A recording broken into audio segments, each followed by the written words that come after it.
자, 오늘은 그들을 꾸짖으셨다라는 제목을 가지고 여러분들과 말씀을 나누도록 하겠습니다. 한 교회 집사님이 막 화가 나서 이렇게 이야기를 하는 거예요.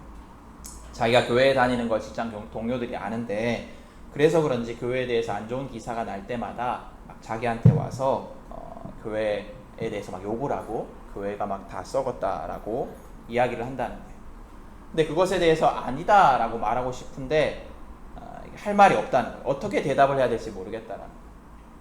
뭔가 아닌 거는 같은데 내가 믿는 예수님은 그런 분이 아니고 내가 신앙하는 것은 그런 것이 아닌데 뭐라고 대답해야 될지 몰라 화가 나기도 하는데, 화가 나도 아무 말도 못하는 자신이 답답하다, 뭐 이런 이야기를 하시는 거예요. 여러분, 우리가 우리의 신앙의 믿음이 반대에 직면할 때가 있습니다. 교회가 세상의 반대에 직면할 때가 있습니다. 우리가 예수님을 믿는다라고 하면 사람들이 우리를 막 조롱해요. 교회 여러 가지 비리들을 말하면서 또 교회의 잘못된 부분들을 들추면서 니들이 믿는 신앙, 니들이 믿는 믿음이 뭐냐, 뭐 이렇게 막 비난을 합니다. 그럴 때 우리가 어떻게 반응해야 될까요? 여러분 주변에 막 교회 다니는 것에 대해서 비난하고 교회 다니는 것에 대해서 막 반대하고 막 조롱한다면 우리 어떻게 반응해야 될까요? 오늘 예수님은 예루살렘으로 가시고자 마음을 먹으시고 길을 떠나십니다. 이 지도를 보면 북쪽에 있는 갈릴리 지방에서 남쪽에 있는 예루살렘 지방으로 가는 도중에 사마리아라는 지역이 있습니다. 보통 유대인들은 이 두 사이를 지날 때 사마리아 지역을 피해서 돌아다니지만 예수님은 그곳을 지나가시기로 결정하십니다. 이 유대인과 사마리아인들은 서로 적대하는 사람들이었습니다. 유대인들은 사마리아를 차별했어요. 그러니까 이 종교적으로나 인종적으로 혼혈족이다, 순수하지 못하다라고 차별을 했습니다. 근데 예수님께서는 우리가 알고 있듯이 사마리아인들에 대한 차별이 없으셨습니다. 오히려 사마리아 지역을 일부러 방문하시기도 했고, 또 그래서 사마리아 여인을 만나서 그 여인을 구원하기까지 했습니다. 그리고 그 일로 인해서 사마리아 지역에 복음이 전해지기도 했습니다. 또 예수님께서는 우리의 이웃이, 우리의 우리가 사랑해야 되는 이웃이 누구인가? 라는 질문에 대해서 대답을 하시면서 사마리아 사람을 예로 들기도 하십니다. 그러니까 긍정적으로 표현을 하시는 거예요. 근데 사마리아 사람들과 유대인들은 원래 사이가 좋지 않았어요. 원래 이 사마리아라는 이름은 북이스라엘의 수도 이름이었어요. 이 이스라엘 역사를 보면 솔로몬 왕 이후로 이 나라가 둘로 분열되게 되거든요. 남북으로 갈라지게 되거든요. 근데 이 유다 지파와 베냐민 지파가 남쪽 나라에 속하게 되는데, 이 남쪽 나라의 예루살렘이 수도였고요. 그다음 나머지 10지파가 북쪽 영토를 차지하고 갈라지게 되는데, 그곳 수도가 사마리아였습니다. 근데 이 북쪽 사마리아 지역이, 북이스라엘 지역이 먼저 이 아수르에 의해서 멸망을 당하게 됩니다. 근데 이 아수르가 어떤 정책을 펼쳤냐면, 자기들의 식민지에 어떤 정책을 펼쳤냐면 민족을 좀 이렇게 말살하는 정책을 펼쳤어요. 그래서 이 이스라엘 지역의 사람들을 다른 지역으로 끌어가고 이 지역에 다른 이민족을 이제 이주시켜서 이렇게 통혼하게 했어요. 결혼하게 했어요. 그래서 민족의 순수성이 사라지도록 하는 정책을 시행을 합니다. 그래서 이 지역의 인종적인 특수성이 많이 사라집니다. 순수 유대인이라는 혈통이 많이 사라지고, 또 그와 더불어서 어떤 혼합이 생기게 되냐면 종교적으로도 혼합이 생겨요. 유대인들은 유대교만, 하나님만 믿었는데 그곳에 이제 다른 이민족이 오면서 다른 이민족들이 섬기던 신들이 이렇게 섞이면서 이 종교가 이렇게 혼합이 되게 됩니다. 그래서 이제 그때부터 계속해서 유대인들과 사마리아 사람들의 반목이 시작이 되는데, 근데 많은 학자들은 신약의 사마리아랑 구약의 사마리아가 조금 다르다라고 이야기를 합니다. 성경에 나오는, 아까도 설명했지만 성경에 나오는 사마리아 지역은 원래대로면 갈릴리 지역까지 다 사마리아 지역이어야 되는데 북쪽에 있는 갈릴리와 남쪽에 있는 예루살렘 사이에 위치하고 있습니다.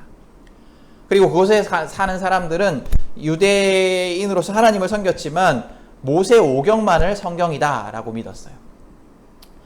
그리고 모세오경에서 보면 모세가 하나님 말씀을 받은 산이 있거든요. 그리심산이라는 산인데 그곳에 성전을 짓고 그곳에 하나님이 임재하는 곳이다 라고 예배를 드렸습니다. 그래서 유대인과 사마리아인들은 서로 인종적으로 종교적으로 같은 뿌리를 가지고 있었음에도 불구하고 사이가 좋지 않았습니다. 사마리아 사람들은 하나님의 성전은 그리심산이고 하나님은 여기에 임재한다 라고 얘기를 했고, 유다 사람들은 예루살렘에 하나님께서 임재하신다 이렇게 얘기를 하면서 서로를 막 이단 취급을 했어요. 그래서 이스라엘 사람들은 사마리아 사람들과 상종하기 싫어했고 사마리아 지역을 방문하는 것조차도 금기시했기 때문에 중간에 있는 사마리아 지역을 바로 거쳐가는 일이 거의 없었습니다. 그리고 사마리아 사람들도 마찬가지였습니다. 자기 싫어하는데 얘들도 똑같이 싫어하겠죠. 그죠? 똑같이 또 자기들이 순수하다라고 생각을 했기 때문에 그렇게 싫어했습니다. 예수님께서 이 사마리아 지역을 지나가시는 거예요. 그래서 예수님께서 이 사마리아 지역을 지나가시기 위해서 제자들이 먼저 그곳에 들어가서 예수님을 영접할 준비를 합니다. 그러니까 지금 같으면 사실은 뭐 갈릴리에서 예루살렘까지 차로 이렇게 쑥 지나가면 뭐 몇 시간 안 걸리는 시간이겠지만 당시에는 이렇게 뭐 좀 쉬었다 가거나 혹은 자고 가거나 하는 시간이 필요했던 것 같습니다. 그래서 예수님이 기거할 수 있는 곳, 쉴 수 있는 곳 뭐 이런 것들을 찾았는데 그곳에서 이 제자들이 사마리아인들의 반대에 직면을 합니다. 사마리아인들이 예수님을 영접하기를 거부하는 거예요. 사마리아인들이 예수님이 예루살렘으로 가는 것을 알고 유대인이라는 것을 알기 때문에 이제 거부한 겁니다. 그리고 유대인인데다가 예루살렘으로 가는 거예요. 자기들이 이단시하는 그곳으로, 그 도성으로 가기 때문에 반대를 한 거죠. 그러자 제자인 야고보와 요한이 예수님께 와서 분노하면서 얘기를 합니다. 화가 나서 주님, 하늘에서 불이 내려와서 저들을 태워버리라고 우리가 명령하면 어떻겠습니까? 이제 이게 문장으로 적혀 있으니까 굉장히 이제 이렇게 정제되어 있는 것처럼 보이는데 쟤들 싸그리 다 없애버릴까요? 쟤들 싸그리 다 죽여버릴까요? 뭐 이런 얘기였어요. 막 화가 났어요. 제자들은 막 화가 났습니다. 왜 예수님을 영접하지 않는지, 사마리아 사람들이 영접하지 않는지 이해가 안 됐어요. 내가 섬기는, 내가 따르는, 내가 사랑하는 예수님, 기적과 능력이 가득하신 예수님, 하나님의 아들이신 예수님을 왜 얘들이 반대하지? 이렇게 좋으신 예수님을, 좋으신 예수님이 사마리아 지역에 가면 얘들한테도 좋을 건데 왜 반대하지? 이랬던 거예요. 이해가 안 됐어요. 우리도 이런 비슷한 상황에 처할 때가 있어요. 믿는 사람들도. 내가 구원의 복음을 전하는데, 내가 하나님의 아들이고 우리가 너무나 사랑하신, 또 우리를 사랑하시는 예수님을 전하는데 왜 쟤들이 말 안 듣지? 왜 쟤들이 이걸 싫어하지? 왜 받아들이지 않지? 또 교회가 얼마나 세상에 많은 섬김과 사랑을 베풀고 있는데, 얼마나 좋은 일 많이 하고 있는데, 또 우리가 얼마나 착하게 살고 있는데 왜 세상이 우리를 알지 못하지? 왜 비난하지? 예수님이 오신 목적도 우리 모두를 구원하기 위함이고, 또 우리가 복음을 전하는 목적도, 우리가 예수님을 전하는 목적도 다 그 사람을 위하는 일이고 또 세상을 위하는 일인데 왜 사람들이 우리를 비난할까? 막 이해가 안 되고 화가 날 때가 있습니다. 제자들도 그랬어요. 그래서 화가 나서 막 이렇게 얘기를 한 거예요. 화가 나서 쟤들을 싸그리 죽여버릴까요? 막 이러면서 막 너무 화가 나서. 근데 예수님께서 어떻게 반응하세요? 제자들을 꾸짖으세요. 그리고 마을을 떠나서 다른 마을로 가십니다. 제자들을 꾸짖으시고 다른 마을로 떠나가십니다. 예수님은 절대 화를 내지 않으셨어요. 그뿐만 아니에요. 예수님은 그 이후에도 자신을 반대하고 심지어 죽이려 하는 사람들을 향하여서도 화를 내지 않으셨습니다. 예수님은 온갖 조롱과 수치를 당하시고 십자가에 달려 죽으시면서까지 그 사람들에 대해서 분노하지 않으셨습니다. 도리어 저 사람들의 죄를 용서해 달라고 중보하셨습니다. 이것이 우리 그리스도인들이 세상의 반대에 어떻게 반응해야 되는지를 보여줍니다. 그럼 우리는 우리의 신앙의 반대, 비판, 비난에 직면했을 때 어떻게 해야 될까요? 우리는 세상을 향하여 분노해서는 안 됩니다. 어떤 비난과 반대라 할지라도, 그것이 아무리 말도 안 되는 비난과 반대라 할지라도 그리스도인들은 세상을 향하여 분노하면 안 됩니다. 근데 여러분, 성경에서 예수님께서 화를 한 번도 안 내셨을까요? 화를 내신 적이 여러 번 있어요. 화를 내신 적이 있는데 아주 크게 화를 내신 적이 여러 번 있으십니다. 예수님께서 막 독사 새끼들아, 회초리한 무덤들아, 뭐 이렇게 과격한 표현을 써가면서까지 화를 내신 적이 있습니다. 이게 욕이에요, 사실 욕. 우리는 참 욕이 다양하고 막 잘 발달이 돼 있어서 일본어로 빠가야로 이래도 우리 바보야가 무슨 욕이야, 아 귀엽네 뭐 이렇게 들리지만, 그죠? 아니 걔들은 되게 심한 욕이래요. 우리는 막 더 심한 욕이 하도 많아가지고. 그런데 아이고 욕이에요. 예수님께서 욕을 하시면서까지 화를 내신 적이 있습니다. 누굴 향하여서 그러셨냐면 서기관과 바리새인들을 향하여서 그러셨어요. 서기관과 바리새인들. 이 서기관과 바리새인들이 어떤 사람이냐면 하나님을 믿어요. 하나님 믿는 사람이에요. 근데 하나님 믿는다고 하면서 자기 의를 자랑하고 위선에 가득 차 있었어요. 안과 밖이 달랐어요. 그래서 자기들만이 하나님을 잘 믿는다고 생각을 하면서 예수님을 막 방해했어요. 비난했어요. 사람들을 회복시키시고 구원하시는 그 예수님의 사역을 막 반대했어요. 그런 바리새인들과 서기관들을 향하여서 예수님은 분노하셨습니다. 예수님은 하나님을 안다, 하나님에 대해서 누구보다도 더 잘 안다 하는 자들의 위선에 대해서 분노하셨습니다. 하나님을 아는 것이 지식이 되고 하나님을 아는 것이 권력이 되어서 사람들을 억압하고 기만하는 자들에게 분노하셨어요.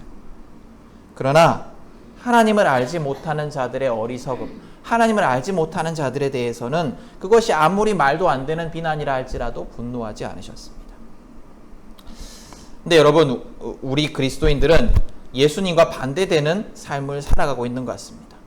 하나님을 안다 하는 우리 안에 있는 위선과 죄악에 대해서는 분노하지 않고 하나님을 알지 못하는 자들의 어리석음에 대해서 분노하는 것이 우리인 것 같습니다. 요즘 교회가 얼마나 전투적인지 모릅니다. 교회 외부의 적들에 대해서 얼마나 막 분노하는지 모릅니다. 교회에서 세상에 대한 분노의 설교들이 막 선포됩니다. 어떤 유명한 목사님이 이런 설교도 했어요. 북한 사람 한 명당 우리 남한 사람 한 명씩 끌어안고 죽으면 통일된다. 북한 인구가 2천만 명이니까 우리가 5천만 명이니까 2천만 명 같이 죽고 나머지 3천만 명으로 다시 애 놓고 살면 우리가 아주 행복한 나라를 만들 수 있다. 이게 설교 중에 이런 얘기를 했어요. 이게 무슨 말인지 방구인지 모를. 설교의 내용들을 들으면 얼마나 전투적이고 적대적인지 모릅니다. 저주와 분노가 막 가득합니다.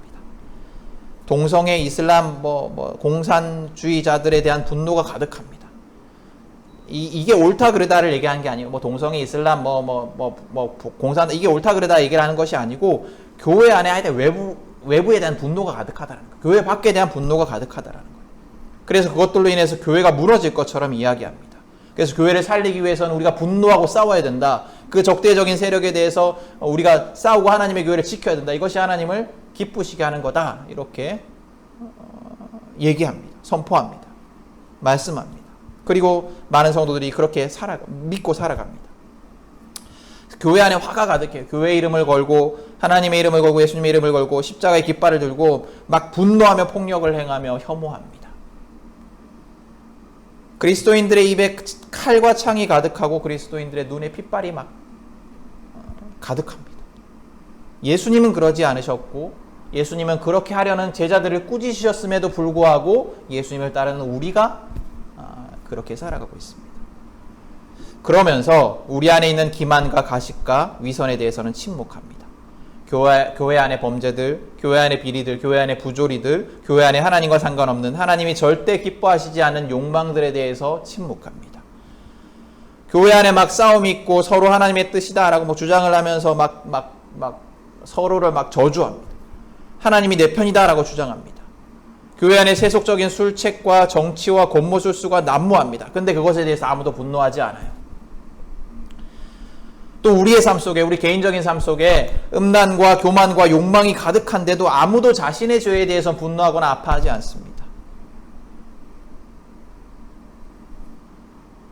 여러분, 우리가 착각하는 게 있어요. 우리가 정말로 중요하게 생각해야 되는 게 있어요. 교회는 또 우리의 신앙의 적은 외부에 있지 않습니다. 치명적인 적은 우리 내부에 있어요. 여러분, 우리의 신앙의 역사를 보세요. 우리나라 신앙의 역사를 보세요. 일제 탄압, 공산주의자들의 어떤 탄압, 이런 것들이 우리 교회를 무너뜨렸나요? 아니에요. 절대 그러지 못했습니다. 외부의 적들은 우리를 도리어 더 단단하게 했고 우리를 더 순전하게 만들었습니다. 우리의 어떤 가식들을 드러냈고 우리의 믿음 없음들을 드러냈어요. 그래서 신앙이란 무엇인가를 가르치는 수단이 된 것이 외부의 적들이었어요. 교회의 신사참배를 강요하고 또 교회 예배 전에 막 일본 종교인 신도의식을 먼저 하도록 막 강요했을 때 많은 교회들이 그 억압에 무너졌습니다. 신사참배를 하고 예배를 더럽혔어요. 그렇지만 또 많은 교회들이 교회가 문을 닫을지언정, 우리가 감옥에 갈지언정 신앙의 순수성을 지켰습니다. 그리고 지금 우리는 한 사람도 그 타락했던 교회를 본받고자 하지 않아요. 본받자 하지 않아요. 우리는 그 믿음의 선조들의 그 핍박을 이겨낸 그 고난을 이겨낸 그 승리를 통해서 우리가 본받아야 되는 신앙이 무엇인지, 옳은 신앙이 무엇인지를 잘 알아요. 그 핍박이 오히려 우리 교회 안에 신앙의 모습, 바른 모습을 드러냈던 겁니다. 그런데 그 이후에 한국 교회는 성장과 부흥의 시기였습니다. 오랜 기간, 한국 전쟁 이후로 오랜 기간 핍박은 없었고 교회에 돈과 권력들이 모여들었습니다. 교회 안에 하나님께서 은혜 부어주셨어요. 그 은혜를 부정하는 건 아닙니다. 믿는 사람들의 삶 속에 하나님께서 은혜를 부어주셨어요. 하나님의 은혜와 섭리 속에서 한국 교회가 부흥 성장했습니다. 근데 그 평안의 시기에, 그 성공의 시기에 교회 안에 세속의 가치관이 들어왔고 부와 성공의 신이 우리의 신앙을 더럽히기 시작했습니다. 우리는 여전히 하나님을 섬기고 예배하지만 그러면서 동시에 부와 성공과 쾌락의 우상들을 섬기기 시작을 했습니다. 그리고 그것이 지금 우리 교회를 병들게 하고 무너뜨리고 있습니다. 한국 교회 안에 세속적인 가치관이 넘쳐나고 교회 지도자들이 존경받지 못합니다. 성도라고 하는 사람들이 세상 사람들보다 더 세속적이고 더 욕망이 가득하고 더 교만한 삶을 살면서도 사실 이건 문제가 아니에요. 그럴 수 있어요. 그런데 문제는 뭐냐면 전혀 이상하게 생각하지 않고 자신의 죄에 대해서 무지합니다. 그래서 저와 여러분을 포함한 우리 모두는 내가 얼마나 심각한 죄 속에 살아가고 있는지 깨닫지 못하고 살아갑니다. 이 내부의 적이 우리를 병들게 하고 우리를 무너뜨리고 있습니다. 여러분, 우리의 분노의 대상은 주님을 알지 못하는 자들, 그래서 교회에 대해서 잘못 비판하는 자들, 교회 외부에 있는 사람들이 아닙니다. 우리의 분노의 대상은 우리 안에 있는 불신앙과 교만과 음란함입니다. 여러분, 각자의 삶을 돌아보십시오. 우리가 얼마나 불신앙 속에 살아갑니까? 우리가 하나님을 믿는다고 하면서 하나님을 나의 주인이라고 고백하면서 하나님을 전혀 의지하지 않고 살아가고 있지 않습니까? 우리가 하나님께 기도하면서도 하나님의 생각대로 하나님 뜻대로 행하지 않고 인간의 생각대로 행하고 나의 주장대로 행하고 있지는 않습니까? 하나님을 주인님이라고 부르지만 정작 나의 삶의 주인은 내가 아닙니까? 또 우리가 얼마나 교만한 삶을 살아갑니까? 교회에 나오고 다른 사람들보다 좀 더 도덕적인 삶을 살고 다른 사람들만큼 죄를 짓지 않으니까 우리가 좀 괜찮은 사람들처럼 여겨집니까? 여러분, 우리 내면을 한번 솔직히 돌아보십시오.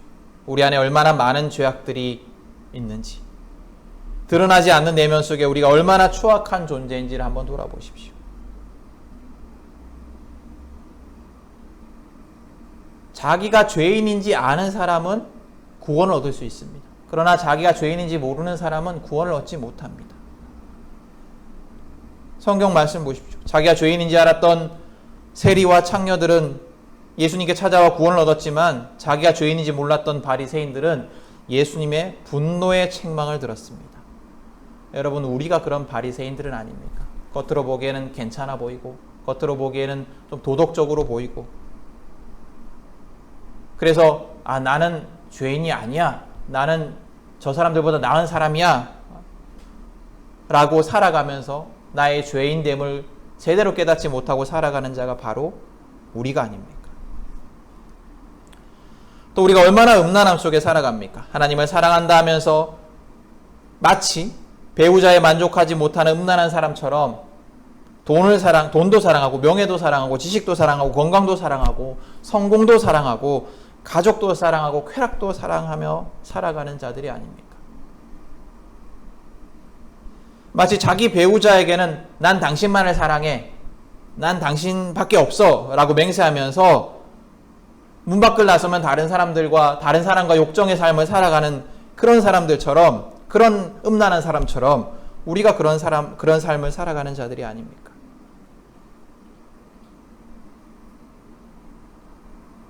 하나님 옆에 나와 예배드리며 하나님을 사랑한다라고 고백하면서 교회 밖만 나가면 다시 그 음란한 애인을 만나는 사람들처럼 그런 삶을 살아가는 것이 우리가 아닙니까? 그리고 또 주일을 와서 당신만을 사랑합니다 라고 고백하는 아주 막 추잡한 그런 음란함이 우리 속에 있지 않습니까?